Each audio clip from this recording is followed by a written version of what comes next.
Welcome to the show, everybody. Welcome to Talk Recovery Radio. Hey, Darren, how are you? Not too bad. What's going on, everybody? Hello. Welcome. Talk Recovery Radio comes to you live every Thursday.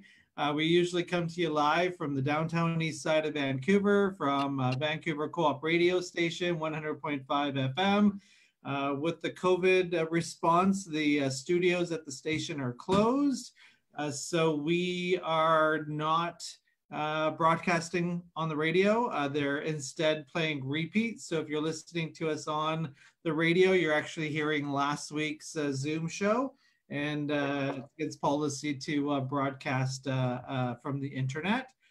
Darren, how you dealing with COVID this week? Monotonous. It's the same old. But I'm feeling pretty good. I've been talking to a lot of people, really enjoying the Zoom meetings online when I can get on, and just doing what I can, getting outside, being a part of the world as much as possible.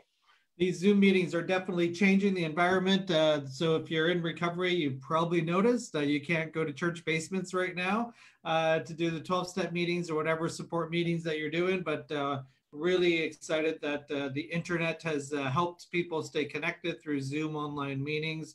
You know, there's so many that are going on, and thank you to all the people that are volunteering their time to organize and host and manage the workings of these Zoom meetings. And it eats up time in your day. So a nice round of applause to all you people doing service, putting out the Zoom meetings. Sad anniversary, but it is an anniversary. For those of you that may know already, it's the 4th year anniversary since British Columbia has made the overdose crisis a public health emergency, and the overdose deaths are still happening. Even though we're in a pandemic for COVID-19, addiction is still a pandemic in Canada, not just fentanyl, but addiction. And, you know, a lot of interesting things have happened over the 4 years, and we now have Safe Supply. Who would have thought 4 years ago that would be something that's been available? So, you know, Darren, you and I, we both lost many friends in the last 4 years. Yeah. It's devastating. And to think that, you know, it's still going on, and now it never really gained the attention that it deserved, but it seems to be getting less now. Yeah. And you know, if we had poor resources or not enough resources already, I can't even imagine, you know, the suffering that's going on, especially in the downtown east side. Well, Alberta launched $53 million yesterday in a press announcement for addiction mental health support services. That's about 2 times higher than all the other provinces combined for the pandemic. You know, what to do to increase funding for addiction recovery services. Pretty impressed with what's going on in Alberta. Shout out to Premier Jason Kenney for making recovery a priority in that province. Hopefully the rest of the country takes a look at what Alberta is doing too for the recovery community. Talk Recovery comes to you live every Thursday in different formats. We're on Zoom today, powered by New West Recovery, which is made up of Last Door Recovery Society and New Westminster House. Shout out to New West Recovery and all those peeps out there. Thanks for all the support. You can replay our shows on SoundCloud, iTunes, YouTube, and at talkrecoveryradio.com. 6 seasons, Darren. High five, Darren. 6 seasons of shows. Don't leave me hanging there, yeah. 6 seasons of shows, hundreds of guests, and all the pathways we try to talk about here. So give us a like, give us a share, give us a shout out. If you want your friends to know about our show, you can send them our link. We try to bring awesome stories to you every week. Excited for this week's show. Darren, who are we talking recovery with today? Oh man, yeah, this is a great day, great show. Today we get to talk recovery with Brandon Novak. Brandon, oh, there he is. How you doing, man?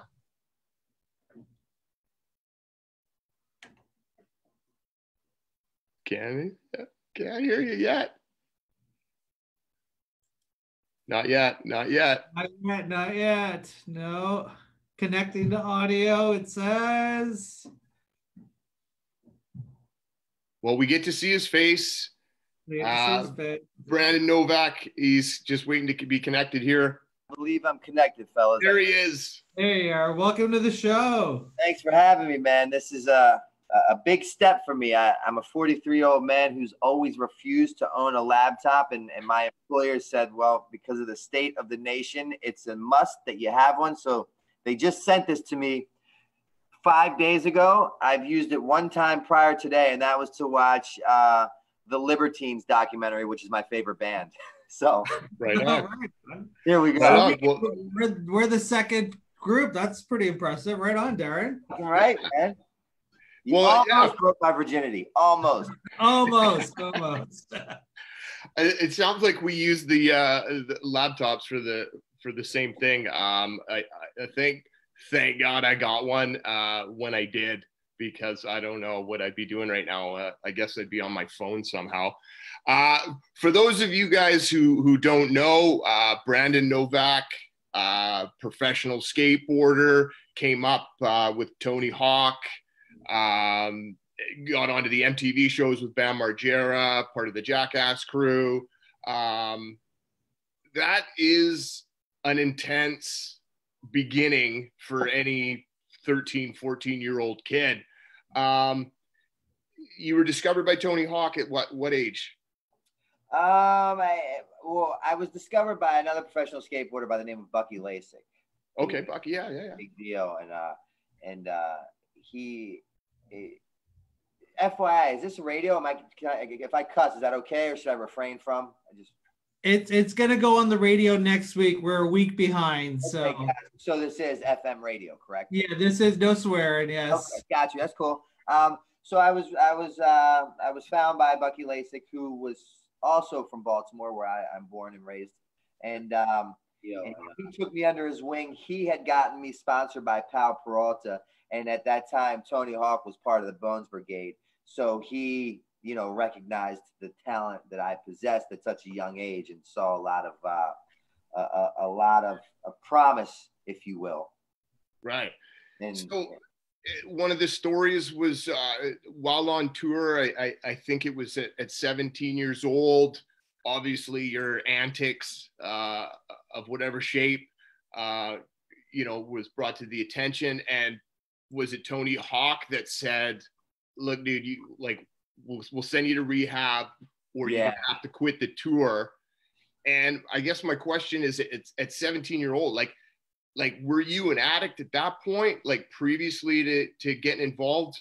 Yeah, the progression of addiction had absolutely began to take place, right? Like my story is not really any different than any other addict or alcoholics as far as how it started and what it looked like when it ended. And it started with herb, and then, some pills and a little bit of cocaine. Well, alcohol initially, herb, cocaine, pills, and then I got into the business of selling weed, and someone owed me a hefty amount of cash, and they gave me heroin, and I just forgot about it. And then one day I remembered it, and I did it, and I liked it.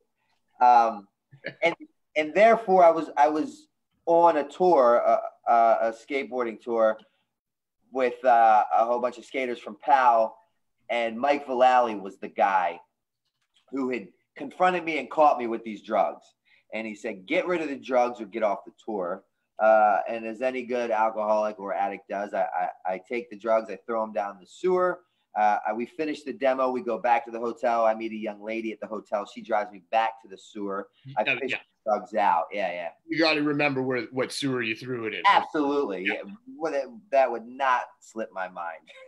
And priorities were already in place. But the thing was, so I get the drugs, and then he catches me with the drugs, and he kicks me off the tour. Now, to this point, I'm a pretty successful individual despite my young age. I did some things in life that people would equate to success, happiness, maybe even dream of doing. I was the first, at the age of 14, I was the first skateboarder endorsed by Gatorade.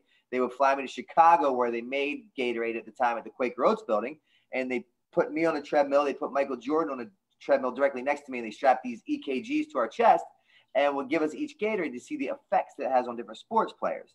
Wow. Age of 15, I'm touring the world with Tony Hawk.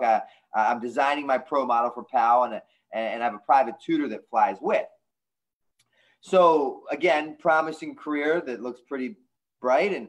And then at end of 16, 17, I get discovered with a bunch of drugs on me. Vallely kicks me off the tour. Then Tony Hawk calls me with that ultimatum. And he says, look, you have two choices you can make here. You can continue to ride for PAL. You go to treatment. You can continue to ride for PAL, save your life, and get things you have no idea that exist in this world. Or you can quit the team. Now, from the age of 7, when my mother gave me that first skateboard, that night when she handed it to me, she put me to bed. She said, Brandon, what would you like me to do with the skateboard? I said, I want it in bed with me. She said, why? And I said, because if I die, I want it to go with me, right? It was like God had came down and handed me the Holy Grail in the form of that skateboard. There was no reason for a plan B, a trait, or an option.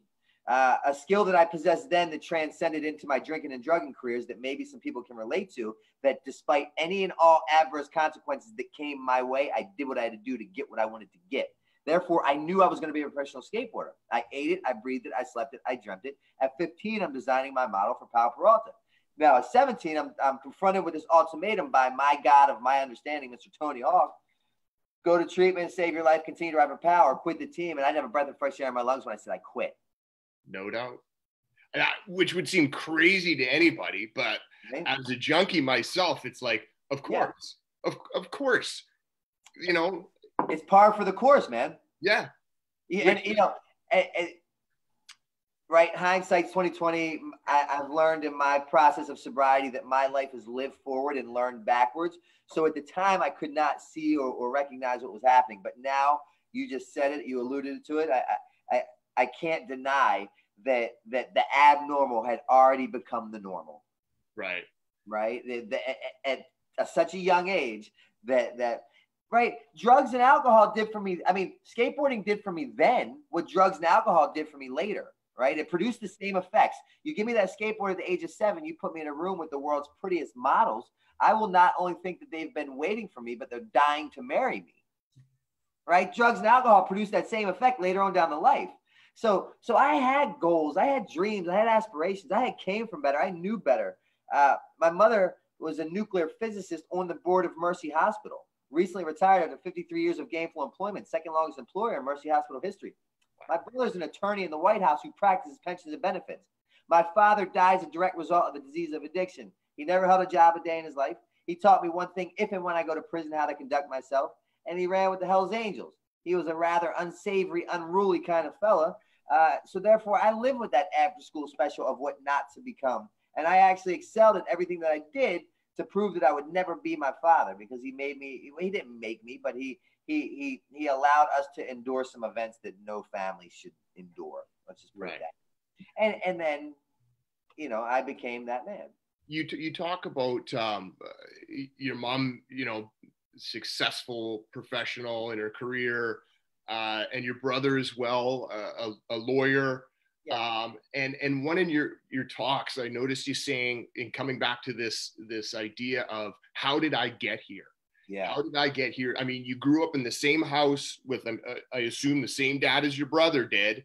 No, I was the only son by my father. My brother and sister are by a different man. So that question of how did I get here, you can obviously take some form of genetics and influence of from your dad, possibly even the mindset of never being like him, right, you know, leading to being like him, which is a fairly typical story. But does it matter? And did you find out the answer to the question, how did I get here? A lot of people struggle with that. Some don't need to know. Did you need to find that out? I found it out, but it wasn't like my calling. It wasn't like, okay, this is the task that I'm about to set forth on, and I need to know this answer. Because the reality is, if I figured out the answer, what does it matter? It doesn't change my current circumstance. Exactly. So I wasn't that guy, but after finally having done the internal work that it would take for me to not only get sober, but stay sober, which allowed me to have that spiritual experience, right? Again, coming back to what I said before, my life is live forward and learn backwards. I can now look back and recognize the synchronicity in life's events that have led me to the here and now, AKA coming up on 5 years of continuous sobriety, to see exactly, thank you, brothers, but to see exactly what helped co-create my ending. And what that looked like is I believe I was genetically predisposed. I believe that I possessed the job that consisted of knowing everything. Therefore, when you suggest what I need to do, I suggest why you need to F off, because I know. I continued to walk into establishments that were trying to provide me help with a closed mind and a closed heart. I continued to compare out. You know, I was not buying your Kool-Aid. I was not drinking your Kool-Aid. I was not buying what you were selling. Yeah. My father, you know, at the age of 7, he would take me to the strip joint. And when he was in the back conducting business, they would sit me at the stool. And the pretty dancing girls would pour shots of ginger ale and Coca-Cola into the shot glasses. I would do the shots. The girls would dance around me, and my father would give me that look of approval. So it could be several things, but the reality is, it is what it is. Sure. So Darren, 1 second. So you get clean in 2015, but there's a story. You know, 7 rehab centers. 13. How many? 13? Yeah. 13 rehab centers. Yes. Multiple attempts. Some people, would you consider, let's talk about the treatment centers for a second, because a lot of people, you're either on the harm reduction camp or you're on the recovery camp. And then there's a few that are in the middle. And I don't care what anybody says, there's camps out there. Would you, like, what went, because some people say treatment doesn't work. You went to 13. So were they all failures? Were they stepping stones? What's your take on that? Like, why did you have to go to treatment 13 times? There's a saying, a hard head makes for a soft ass. And my ass is like made of rubber, right? Paired with the fact that I possessed that job that consisted of knowing everything. And after all, my resume stated that I had known some things, right? New York Times top 10 selling author. I had been in movies that broke box office records, TV shows that were wildly successful, former professional skateboarder, right? I did some things in life that proved to me that I was no fool by any means. But I was almost too smart for my own good. And my best friend, Bam, right? Bam Margera from Jackass, he came to me one day when I was in my last treatment center, and he wrote me, and he said, what's different? What's different from treatment center number 13 as opposed to 8, 6, 9, 1? What is it? And I said, the reality is, I didn't really learn much of anything different from 1 to 7 to 12 to 15. It's not like they had this secret formula that they were waiting to give to me once I got to this great treatment center. The fact is that usually the only thing that motivates any form of change in my life is a direct result of pain. I don't change when things are unmanageable. I change when things are unbearable. And you caught me at 35 years old. I'm a homeless heroin addict who resides on the corner of Eastern Avenue and Patterson Park, allowing men to perform sexual acts on me just to secure enough money to buy another bag of heroin. My worldly possessions consist of 8 scarves, 2 jackets, 3 socks, 1 stick of deodorant. It fits into a bag that doubles as my pillow, a needle, a spoon, a restraining order that my mother just had served on her 35-year-old son to vacate her premises. I had been to 12 inpatient treatment centers, lost count of outpatients and detoxes. My mother had bought me a plot. People had taken life insurance policies out on me. I had just woken up from being on life support for 7 days. Medevac 4 different hospitals from 4 different states and 4 different overdoses. My mother had sold 3 homes to financially pay for me to go to 2 different treatment centers. At the end of my run, she had nothing left to give, so she went to God and said, God, please cure him, kill him, or kill me. I can't take it anymore. I'm now the kind of alcoholic that wants to kill himself on a daily basis, but I don't want to hurt myself in the process. I'm horrible at suicide because I keep waking up, and I'm in a position in life where I'm so low the curve looks like a skyscraper, and the worst thing happened that had ever happened in my life. The heroin stopped working. It literally stopped working. I remember being in my mother's bedroom, which I physically ejected her from and made her sleep on the sofa in the living room as I stayed in her bedroom and turned that room into a shooting gallery. And I would go out every morning. I'd buy $180 worth of heroin and cocaine. And I would load that thing up and put it in my syringe and put it in me. And I literally could not add another drop of water or the plunger would come out. And prior to that, it was okay because every time I called, it answered, meaning I put that injection in me immediately. It allows me to escape the reality that I, Brandon Novak, have created for myself. Therefore, no matter how bad my situation was, put that heroin in me, I escaped my reality. Now it's love and war. You know what I mean? It's just par for the course. I can actually find some entertainment and amusement in it, right? But now at 35, the heroin no longer works. Meaning, every time I put that shot in me, I cannot escape my reality. Meaning that moment of clarity is 24/7, high or sober.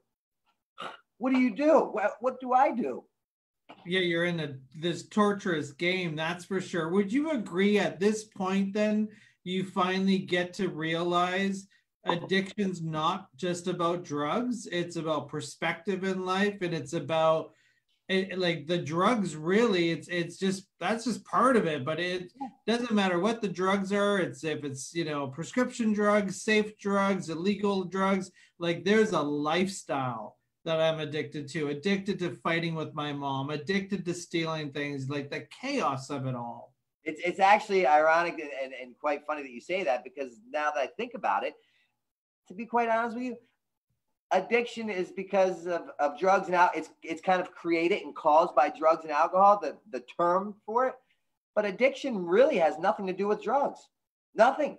Right? I totally agree. Yes. I'm an addict. I'm an alcoholic. Guess what? That is not my problem. That's actually the exact opposite of my problem. The heroin, the cocaine, the Xanax, the wine, that's not my problem. Nothing to do with my problem. It's actually the exact opposite. It is the solution to my problem. What my problem is rests between these two ears of mine, my thinking, my attitude, and my behavior. And merely the heroin is simply the solution to this thing because it never shuts up, which is my brain. Yeah. And you're describing the difficulty of getting clean.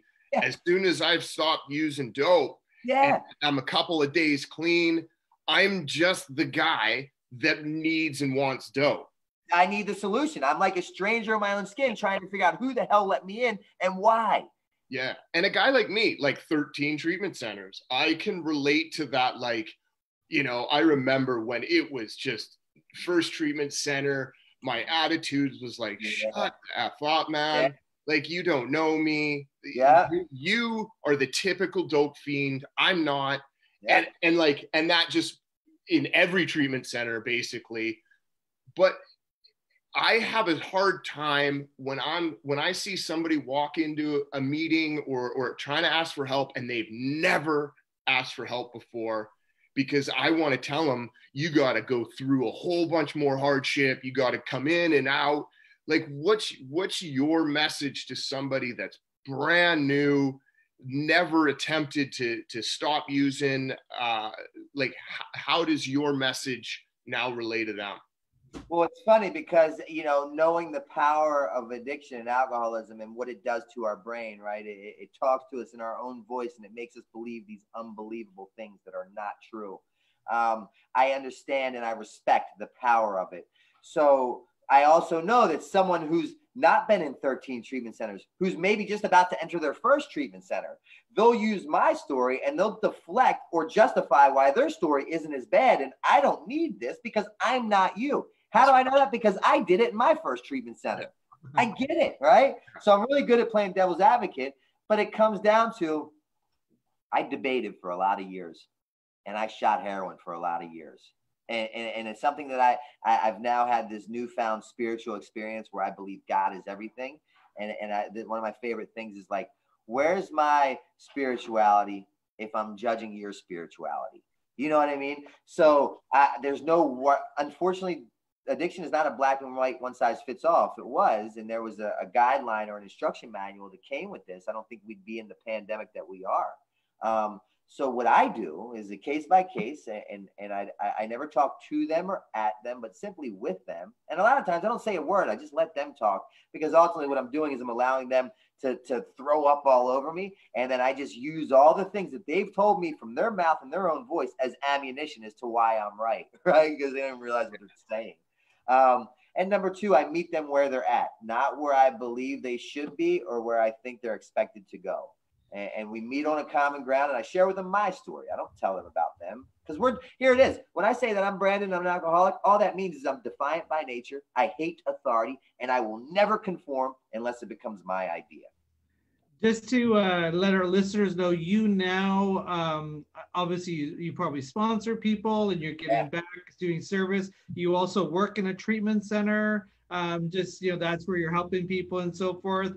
Do people recognize you right away? Like are people, what's it like to be in recovery with the past? A lot of people show up to recovery with this false persona. I'm a drug dealer. I'm a gangster. I'm a thug.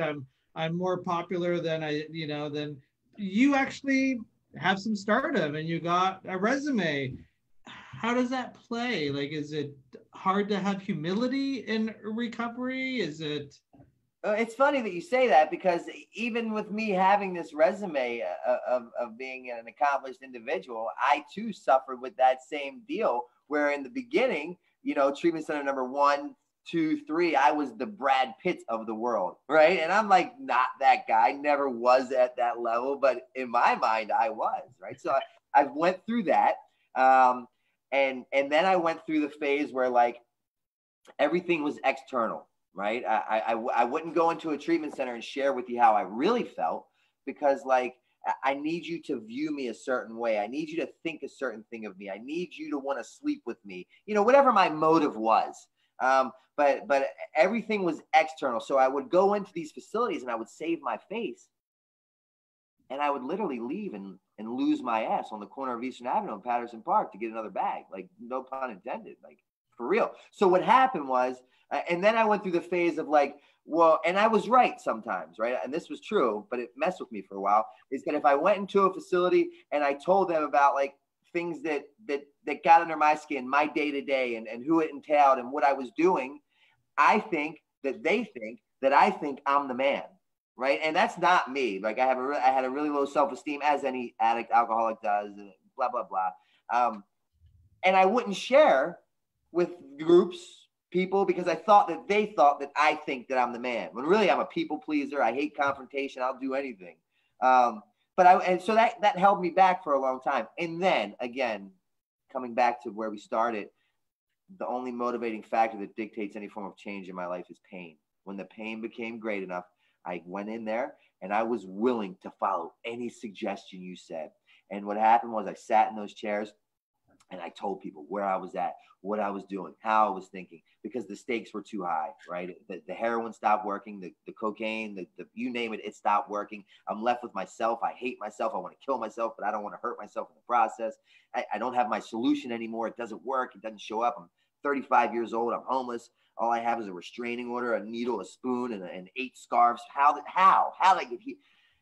And I remember I was in this place. So I went to a 90-day treatment center, and it was a state-run facility. It cost me $3 to get into. As my disease progressed, so did my treatment center stays, right? Like in the beginning, I had the 4-star aromatherapy, acupuncture, chef, and at the end, I'm paying $3 to get into a state-ran facility, like straight up. And I remember I stayed in there and I completed it. And I had this willingness, unlike anything that I had ever experienced, because I had that spiritual experience. And God did for me what I couldn't do for myself, which was rid me of that obsession and rid me of the desire to drink and drug. There's no human power could ever do that. I tried for a lot of years. And how did you get in that treatment center? Did you just show up, or did you have a sponsor? My parole officer. Your parole officer. Okay. Yeah, she granted me one more chance of mercy. So, but then when I complete that, then I go to this other 6-month program. But I got kicked out after 4 days for smoking in my bedroom. Right. And it wasn't that I was trying, and I used to smoke. I'm now coming up on 2 years cigarette free, but it wasn't because I was about breaking rules and I was lazy and wanted to smoke in my room. It was like, no, the stakes were too high. I didn't want to go smoke with everyone else because I didn't want to answer questions about, is he funny? Was that real? Is this dude cool? Like, if it didn't pertain to recovery and me saving my life, I had no time for it, Wow. So you get to that place where there's a change. And when you do end up in that place where there's a change, you want people in recovery around you, because I don't know about you, but addiction is contagious. People say recovery is contagious. So is addiction. If I'm around a lot of addiction, I'm living in addiction. If I'm around a lot of recovery, I'm going to be living around a lot of recovery. There's a doctor's named Dr. David Best, who does a lot of research out there about the contagion of recovery and so forth. So for all our listeners that are listening to us on Zoom Live, or if you're on the radio, you're listening to us on 100.5 FM, we're talking to Mr. Brandon Novak. Hello. And Darren, co-host Talk Recovery Radio, coming to you live every Thursday. I'm just thinking, like, we've talked to some people with some notoriety, and 6 seasons of shows. Yeah, right. Like, talking about their story is this life once lived, typically huge loss, financially, spiritually, the notoriety itself, being somebody that's entertaining and like sort of looked up to, by a generation of young people. That has always been and will always be who you are. Does that help you today in a different way reach out to young people? Are you in a lot of contact with young people? Are they asking for help, or do they just want to hear the stories and whatnot? Great question, man. And 100%. And one of my things that I really try to impress upon people, and this goes for everybody in every walk of life. If you choose to change your perspective, you can change your world, right? And I always say that your past does not have to dictate your future, but it can most certainly guide and direct it if you play your cards right. And yes, it has. I believe, right? I'm not religious, but I'm as spiritual as one can get. And I believe that my higher power is to be accredited for everything. I believe that the God of my understanding has taken me down these roads and on these different journeys. Each one has a different season and a different reason. And I believe that I'm here today currently to play the part that he's assigned me, the role, right? Which is by all means, I should have been dead years ago, right? 13 treatment centers, lost count of outpatients and detoxes. Mother brought me a plot, life insurance policies, life support, medevac, 4 different hospitals, 4 different states, Narcan on more fingers and toes than probably all of us on this together combined. And I believe, statistics state theoretical evidence dictates that I am to be high or dead right now. And the fact that I'm not is A, miraculous, equaling it's a miracle only that can be provided by my God. And 2, it defies logic. So I believe he brought me through that to do what I do now, which is I use the platform that I had gained through the skateboarding, through the books, through the Jackass stuff, which, is fairly significant depending upon who you ask.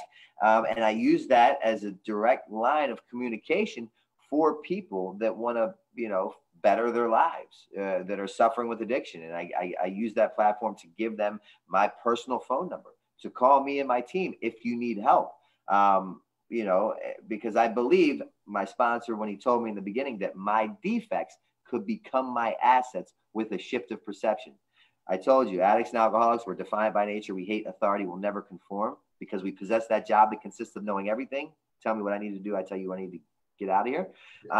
So what I do is I deliver a whole package, if you will, throughout my social media, my talks, my life, in a form of attraction rather than a promotion. I make it very appealing, very attractive. You want to make love to it, is what I think. And then, so what happens is these kids, they call me and they say, if Novak can do it, my message holds strength and weight. You can see it in the books. You can read it in the tabloids, on the internet. If he can do it, then I can do it. Now the terms of their contract have changed, and I believe you can relate. When it becomes our idea, we excel at a rapid pace and can be a billboard for any treatment center. But it has to be our idea. So if I can present this in a form of attraction rather than promotion. And it's all about buy-in. It's all about buying in and buying in and buying in. It's the whole sleight of hand card trick thing, man. It really is. You have to be accepting of the fact of putting your dirt out there, which I think for a lot of people, they're, in the realm of anonymity and all of that, however you define it, like nobody wants to put their dirt out there. It's the shame, it's the guilt, it's the regrets. But I mean, I guess it's better when there's a part of the story that's recovery, that's made change, that's insight, perspective changes. It sort of justifies all the dirt being out there. Was that a hard part for you to get into that change? Was like worrying about, everything sort of coming out? Like, I don't want to disrespect your friend Bam, and we don't need to talk about him personally, but the last time I saw something, it was just, you don't see the recovery version yet. And, No. and it's hard. And as someone that can relate, it's sad. And that there's family and friends suffering. And did you go through that at all? And did it help you, get inspired? As fate would have it, no, because like prior to sobriety recovery, being a professional skateboarder, right, or just being a skateboarder in general, I believe that being a skateboarder alone weeds out the quitters in life, right? So that right there does that. Number two, ending up in those Jackass and Viva La Bam shows, the more outrageous I became, the more outlandish my antics were, the higher in demand I was, the bigger paychecks I got. So I was already used to just like being above, beyond, and extra. And then you take into consideration, I wrote Dreamseller while I was drinking copious amounts of wine and sniffing endless amounts of cocaine, which was a tell-all book of my life and the things that will be on most people's fourth steps that they don't want anyone to know. I literally was an open book. I went on Howard Stern and out of my mind and licked Richard Christie's anus as he had a hemorrhoid, and it got like the second highest ratings of his thing. So like I was never a person that was ashamed, or actually the more outrageous it was, the stoked I was. Like, bring it on. It built your identity and made it a part of that. I get it. Now, when you think about, okay, things that do feel a sense of shame, perhaps there's like a few acts, like one or two or three that I've done that I really wish that I could have taken back. Yes. And one of your conversations, it was about, your mom and my mom said the same thing. She hit a wall where it was like, I wished he would just pass. Yeah. So I don't have to suffer another day. And I mean, I think of that today, and I think that should always be a regret for me. That should always come with a sense of shame. And, sometimes I hear messages like, no shame, I'm free from guilt, I'm free from regret. Like, do you believe that to be true? Or do you believe that there's a sense of regret and shame that on a positive with spirituality motivates us to keep going? Again, coming back to like, where's my spirituality if I'm judging your spirituality? Believing me that I believe everything is of a creation of my God, right? So I think everyone's exactly where they're supposed to be, doing exactly what they're supposed to be doing. They're on their path. I might not agree with it, but it's like, no shame, no whatever. I hear people in the room saying, I worked real hard for this seat, right? And my mind tells me, no, you didn't. No, you didn't at all. You know who worked hard for that seat? Your mother, your father, your employer. Yeah. If justice was due, I'd be dead years ago. I'm on borrowed time here. That's just my own thing, though, right? Yeah. So there's one thing that I would absolutely take back, and that's the pain that I've caused my loved ones, and followed by the sleepless nights. They didn't deserve it. They didn't ask for it. And it was totally unwarranted. And I wish I could take that back. But with that being said, everything else I would not change for the life of me. Because what happened was, I remember showing up in that 13th treatment center, and I'm standing before my therapist, who I had seen 4 previous times at the 4 previous attempts at the same facility. And I'm standing before her, and I got the clothes on my back, and I got my worldly belongings in that bag. There's no word in the English dictionary that could properly suffice to how bad I felt. Hopeless, helpless, like dismal, dark, drab, doom. And she said to me, if you play your cards right, today could be the best day of your life. And I looked at her, I said, Christina, do you need a urinalysis? You know who I am. You know what I'm capable of. And she said, I promise you, play your cards right. Today could be the best day. Life, live forward, learn backwards. Yeah. Looking back now, May 25th, 2015, which I thought was the end all be all, has turned out to be the best day of my life on this planet in 43 years of existence. It surpasses Jackass, TV, skateboarding, family. That day has given me life. And I was incapable of seeing it at the time because I was so caught up in, you know. And that is recovery. It's like the sad part is we can't implant that philosophy or perception in somebody who's still using or their first day clean. I mean, if we could, it'd be amazing, but maybe that's just the way life is. We have to earn, you know, this opportunity to see life the way that you're seeing life, the way that we're seeing life. I say that to, you know, I work in a treatment center. I say that to our new guys all the time. This could be the best summer of your life, or it could be the worst. Like, it's really your choice, and it's nothing else. It's your choice to make that decision just for today, to live in the moment and be happy. So we have a lot of viewers, moms, dads, a lot of people in recovery. I want to focus on people that the families that are out there right now. You know, I saw some videos with your mom. I already love your mom. You know, you're the brat. You know, we're all just these little brats. I was talking to a mom a long time ago, and she's been on the show, and she said, my son's addiction, he's passed away, unfortunately, now. And there was a conversation on how addiction is like a tornado, and you're really afraid that the tornado's coming, but once the tornado's gone, you rebuild your life. And his addiction was a tornado, and now, you know, the tornado's passed, and she can, you know, move on in life and have some closure. You know, 13 treatment centers, you know, throwing your mom out of her bedroom, you said earlier. Obviously, there were some fights there. You know, what suggestions do you have, you know, when you talk about enabling codependency, loving from a distance? Is there a right way? Is there a wrong way? What do you tell moms and dads? Well, see, that's the thing, right? In this world of harm reduction and advocacy, if you will, there's no margin for error, yet it is impossible to do perfect, right? Because addiction is a case-by-case situation and scenario. If it came with an instruction manual, we wouldn't be in this, right? Okay, you take this pill, you do this, read this book, and good knowing you, right? That's not the case.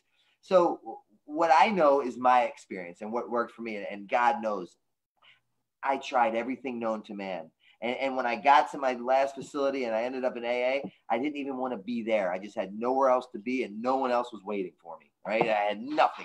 And I pride myself on being an outside of the box thinker, right? Like I moved to Finland, I moved to London, I moved to Paris, I moved all over the United States. I changed women, homes, and careers, all in hopes to drink successfully, shoot dope successfully without any repercussions. And then a lot of those days I didn't want to do it, but I just didn't have the ability to not do it, because the disease from which I possess, when that thing says jump, I say, yes, sir, how high? And anything, unfortunately, in between me and that next one must and will go. And it's not personal. It's just business. It's just par for the course of the game that I play. I don't want to do it, but I don't have the option not to do it. And I get that. So what I can tell you that worked for me was at the age of 18, right? I walked back into my mother's home, the woman who had always been there for me. And a common theme in my story is that lock stopped working, right? And I go to put the key in the lock, and it's this big glass door. And for the first time, it doesn't open. And she's standing on the other side. She's crying uncontrollably. If you would ask me at that point in that time, when she said, no longer can you be here, son, you have to go.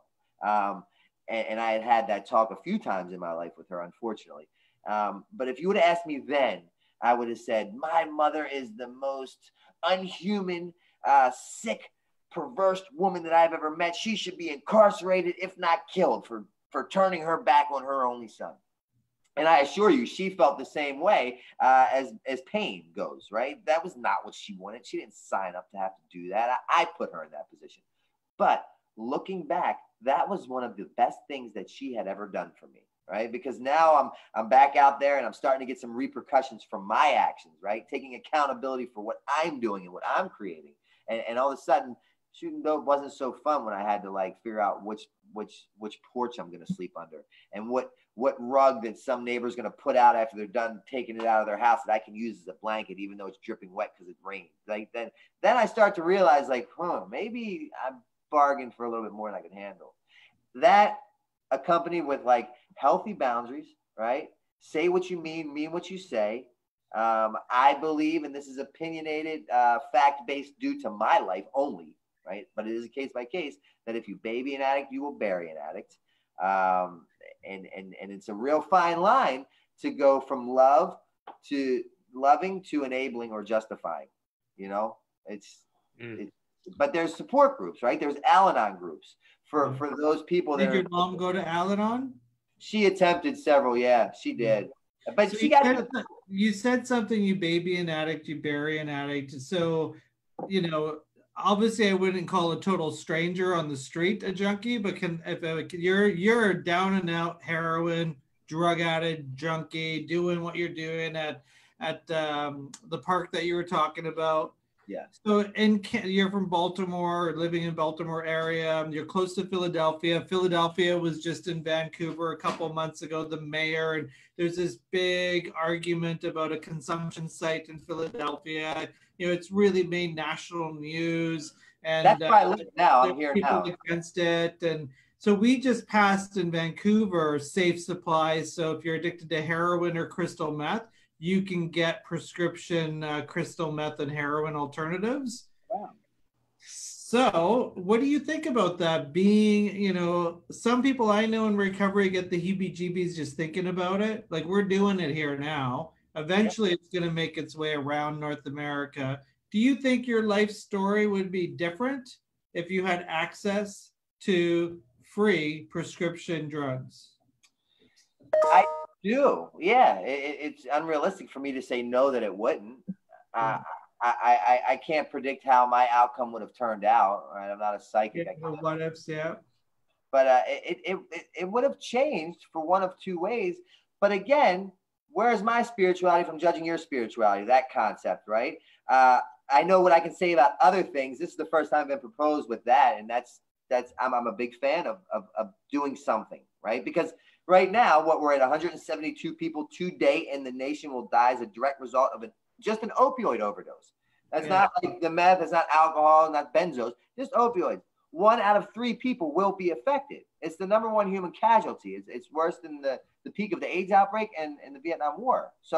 And coronavirus. Yeah, right, exactly. So with that being said, I'm a big fan of whatever works for whatever individual that's doing it, right? Like if you think 180 milligrams of methadone every day provides you a life that you believe is worth waking up for, opening your eyes and get out of bed, who am I to say that's not the right way to do it, right? If I had the guide to life, I'd bottle that thing up. I'd sell it to be a billionaire a billion times over.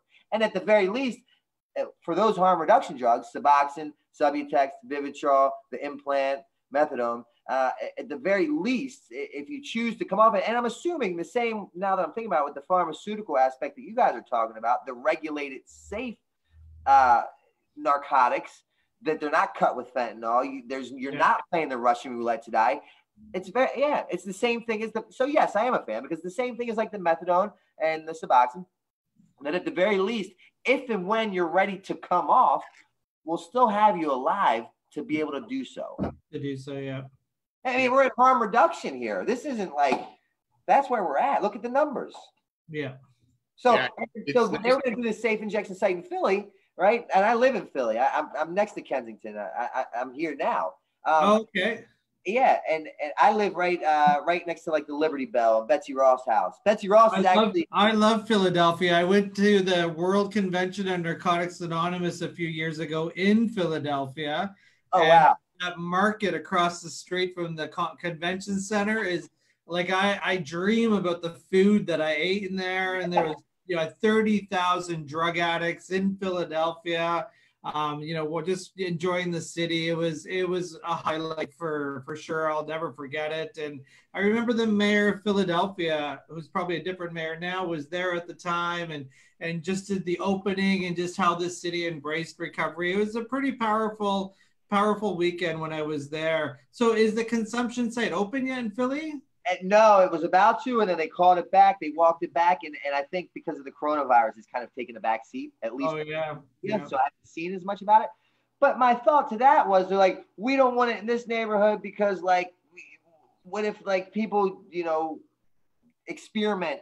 My mother, right, is not going to walk out her house, walk past a safe injection site, and go, you know what, I think I want to try to shoot heroin today. That's unrealistic. It's not going to happen. But again, I haven't been confronted with that because they haven't tried to put it in my neighborhood where I just bought a home, right? So, like, I understand the different perspectives for different motives. Well, like, I know the kind of dope fiend that I am. I know for sure if that was an option back when I got clean, I'd probably still be milking it today. That's just full disclosure here. This guy right here showed up to rehab with drugs in his shoes. So you should. What else are you gonna do in rehab? There was not a treatment center I went to without dope. That was my safety. That's how I was gonna get through treatment. Yeah, because I can't trust them to detox me properly. I know how I'm best detoxed. The taper. Yeah, the one-use taper. One use, all gone. Yeah. But, we got 10 minutes left here. You know, Darren, looks like you got a question. I want to talk about some future projects that you're working on, Darren. Well, that's what I wanted to talk. I mean, you know, our viewership, you know, being from Vancouver, it's great, but I know, and I get sort of feedback on a daily, and then with someone like, you know, yourself, Brandon, I'm hoping our viewership reaches the people in your community. You're with Banyan Treatment Center, community outreach coordinator. And I just tell us a little bit about the Roots to Recovery Scholarship, because that sounds like something that a lot, even around here, can work. This is something that's going to help people without funding treatment, eh? I mean, because I believe, well, it's a little different in Canada as far as you guys in insurance, I believe. No, we got the treatment's private in Canada. Oh, okay. So if you're like me, and I'm guessing you, at the end, you know, we don't have the ways and means, the funds, or the good insurance to get into those, you know, aromatherapy, private chef facilities. Like, horse. Yeah. So, you know, I understand that. I understand that people don't go to treatment because they have an influx of money. That's very unrealistic. So what we do is we have this Roots to Recovery, and each month we because there has to be some willingness, some form of desire. I'm not a fan of giving scholarships out. People, hey, do you have a scholarship? No, because I never went to treatment on a scholarship. That's my experience, right? So I'm not the guy who, like, oh yeah, let's pamper you. I believe that you have to show some willingness. So with that being said, you write like a essay, a little tutorial, a story of why you're in need and you deserve a full treatment stay, a full-length treatment stay. And each month we pick out a new participant who we award that scholarship to. And one a month. Yeah, one a month. How many essays are you seeing come in? Oh, tons. Yeah. Unfortunately or fortunately, depending upon your perception, good or bad, we get tons and tons of people that want to do it. And, you know, I also, and my team, you know, there's facilities that I work with that give me a discounted rate, you know, and really work. So there's ways to find people to help that they need. Unfortunately, I get a lot of calls from Vancouver. Not unfortunately, but I get a lot of calls from Vancouver of people that want help. And obviously, as you know, your insurance isn't, so I don't have, unless it's like a cash pay, I don't really have any resources for you guys when you call. But it's weird. I get an influx of calls from Canada. Well, you can always send those calls to Last Door Recovery Society, the producers of the radio show. Brought to you by New West Recovery. Shout out to Westminster House for Women as well. Talk Recovery Radio comes to you live every Thursday, and we're doing Zoom live right now during the COVID-19 response. And a special shout out to Kimmett at the radio station, who is going to rebroadcast this next Thursday on 100.5 FM. You know, if you get an opportunity and you ever come visit Vancouver, I don't know about this year, but we're still planning Recovery Day BC. This year, I think it's on September 5th. And this is our 4th year doing it in our community. We're expecting 40,000 people. So Wow. hopefully physical distancing is over by then, so we can have Recovery Day again. It'd be great to have you down here, and maybe even do a talk. We do a speaker tent as well and all that kind of stuff. So we'll keep in touch. Darren, any final thoughts? Hey man, thanks for coming on the show, sharing your story. Anything you got coming up that people can stay in tune with? Yeah, I have. I mean, if you're interested in anything that I've just talked about, me or where I'm going, where I'm headed, what I'll do when I get there, you can find everything at BrandonNovak.com. That's all one word, and that kind of encapsulates everything that I have going on. It'll take you down all the different rabbit holes. The sequel to my first book, Dreamseller, goes to print this Monday. It will be out 3 weeks prior to Monday. I'm very excited for that.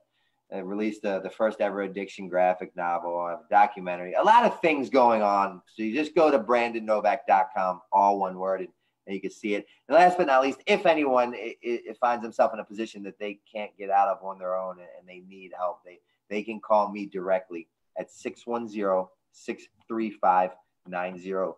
That'll take you directly to this phone, which is sitting right here in front of me. And awesome. We do the best that we can to not only find you the help that you need, but more so deserve.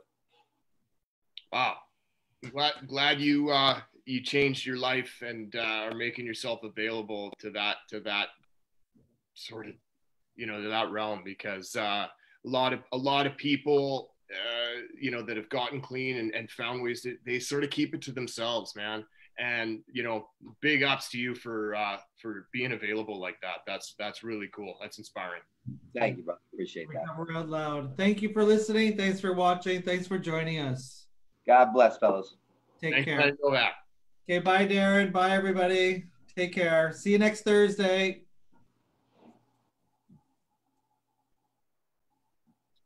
We good? Cool, man. Thanks. Thanks, dude. Take care. Cheers. Do.